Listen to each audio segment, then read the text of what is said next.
This is 10 things I hate about my 2016 Gen 2 Hayabusa. It is heavy, an absolute tank. This thing weighs almost 600 pounds. It weighs 3 times more than I do, and some. Though it is manageable, it does make it harder to maneuver at slower speeds. And because of that weight, this bike is not the fastest to stop. Even with the dual rotors in the front, this bike takes quite a bit more time to slow down than most standard sport bikes. Now this bike claims to be a sport touring bike. However, nothing about this position screams touring to me. Maybe if I was taller and I was sitting a little bit more here, compared to like full-on track bikes, it is a little bit more upright, but still could be more comfortable. And because of its weight and power and torque, it rips through back tires. Especially if you're like me and don't want to sacrifice grip for longevity, it eats through these tires pretty fast. We'll see how long I get on these brand new ones. And you probably guessed it, it is not the most efficient on fuel. This gets close to what my SUV gets in gas mileage, whereas like the Ninja gets over 70 miles a gallon.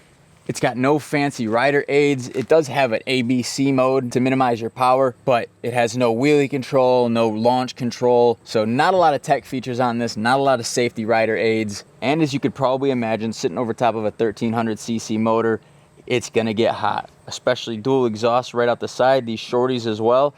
It pumps out heat. It's not as noticeable if you're at freeway speeds or constantly moving, but in slower traffic or at a stop, this thing gets warm.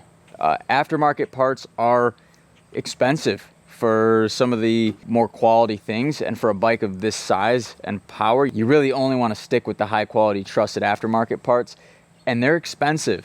And let me tell you, this thing sucks to turn around. The turning radius is so small, and because it has so much weight, parking it, moving it, turning it around in a garage sucks. And I don't think you're spinning this one on a kickstand, but I'd like to see someone try. And because of how iconic this bike is and how elaborate my paint job is, it gets a lot of attention. A handful of times attention that I don't want. Sometimes I just want to go for a ride. I don't want to be stopped and asked a billion questions. Also, the Hayabusa guys want to do nothing but talk my ear off about Hayabusas. It's not really why I bought this thing. I do appreciate the knowledge and the insight.